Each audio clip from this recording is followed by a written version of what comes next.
My name is Tina. I'm 32 years old. I have 2 children. My husband, Thomas, is 40 years old. We have been married for 8 years. When we got married, I was happy. Thomas was kind. He smiled every day. He said, "I love you." I believed him. I wanted to build a good life with him. We had our first child after 3 years. It was a boy. His name is Walter. He is smart and funny. 2 years later, we had a girl. Her name is Florence. She is kind and loves to sing. At first, Thomas was a good husband. He worked hard. He brought home money. I stayed home to take care of the children. I cooked, cleaned, and helped them learn. But after some years, Thomas changed. He worked late. He went on trips. He didn't tell me where he went. He stopped saying, "I love you." I asked him, "Why are you so busy?" He said, "I work for this family." Don't ask me questions. I was sad. But I stayed quiet. I loved him. I hoped he would change one day. 3 years ago, Thomas went on a trip. I found 2 plane tickets. I saw another woman's name. My heart broke. I cried for 4 days. I felt lost and alone when Thomas came back. I asked him, "Who is she?" He said, "She is nobody." Don't worry, I didn't believe him. But I said, "Okay." I wanted to keep my family together. My son was only 3 years old. I didn't want to break his heart. Over the years, Thomas stayed the same. He worked late. He went on trips. I knew he still saw the other woman. My heart grew cold. I felt empty. I cleaned the house, but it didn't feel like a home. I cooked meals, but I had no joy. I looked at Thomas, but he was like a stranger. One day I met someone from my past. His name was Jonathan. We were friends long ago. He was kind and gentle.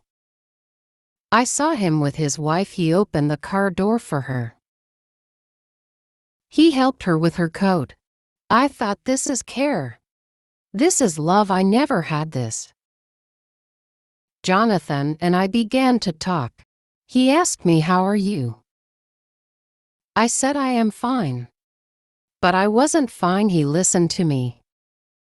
He said, "You're important. You are strong."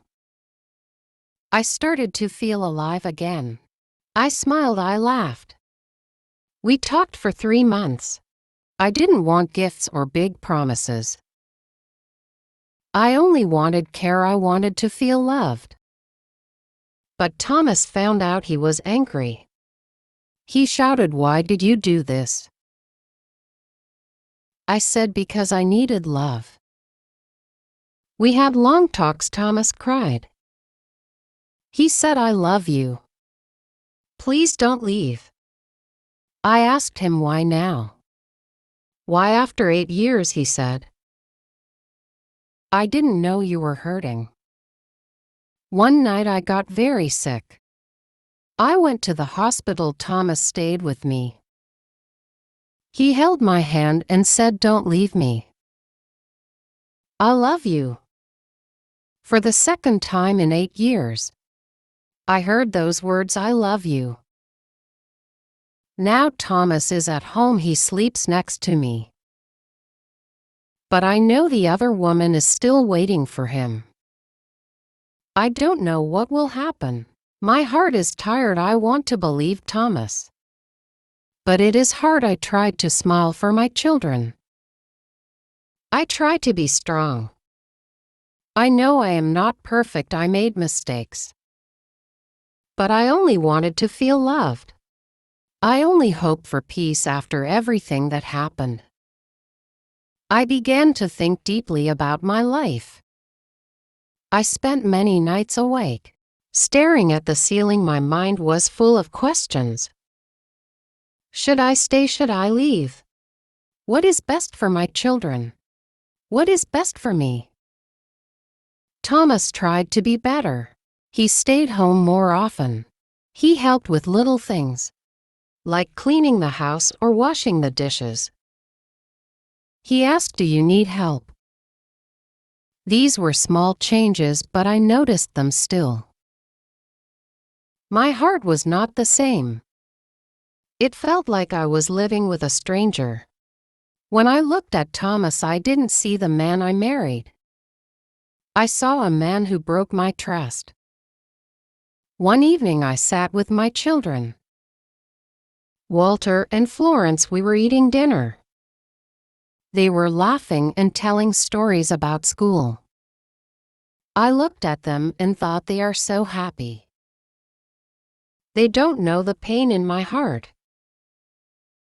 After dinner, I asked Walter, "Do you think Daddy and I are happy?"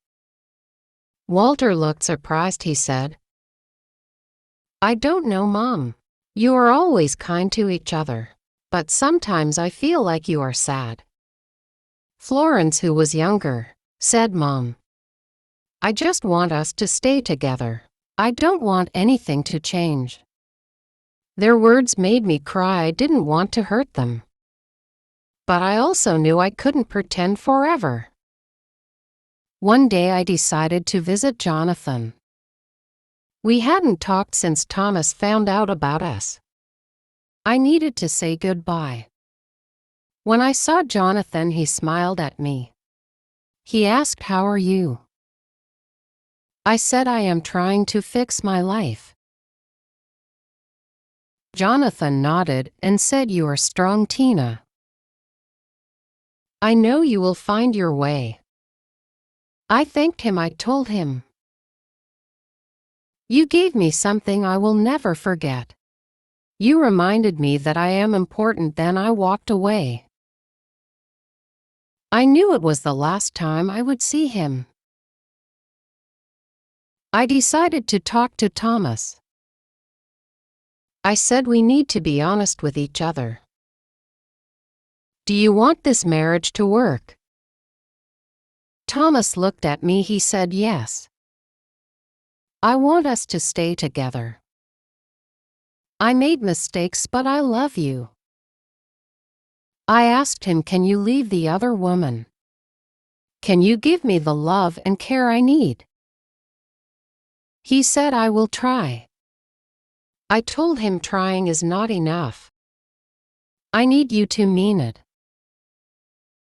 Thomas began to spend more time with me. We went for walks together. We talked about little things, like the weather and the children. Slowly I began to see a little hope.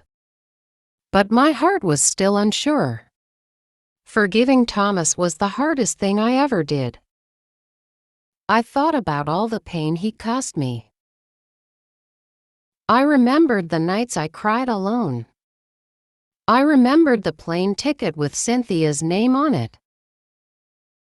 But I also thought about my own mistakes. I thought about Jonathan and the time I spent with him. One day I looked in the mirror and said to myself, "Tina, you are not perfect. You made mistakes too. If you want peace, you need to forgive." Now I take life one day at a time. Thomas and I are still together. But things are not perfect. He says he loves me, but I still feel a little doubt. I focus on my children. I want them to grow up in a happy home. I try to smile for them even when my heart feels heavy. I also focus on myself. I began reading books and going for walks alone. I learned to love myself again. One day I wrote a letter to myself. It said, "Dear Tina, you are strong, you are kind. Your important life is hard, but you can handle it. Remember, love yourself first. Then you can love others. You deserve happiness. I keep this letter in my drawer. When I feel sad, I read it. It reminds me that I am not alone. This journey taught me many things. I learned that love is not just words. Love is action, love is care. And love is respect. People make mistakes, nobody is perfect. We just need to be strong.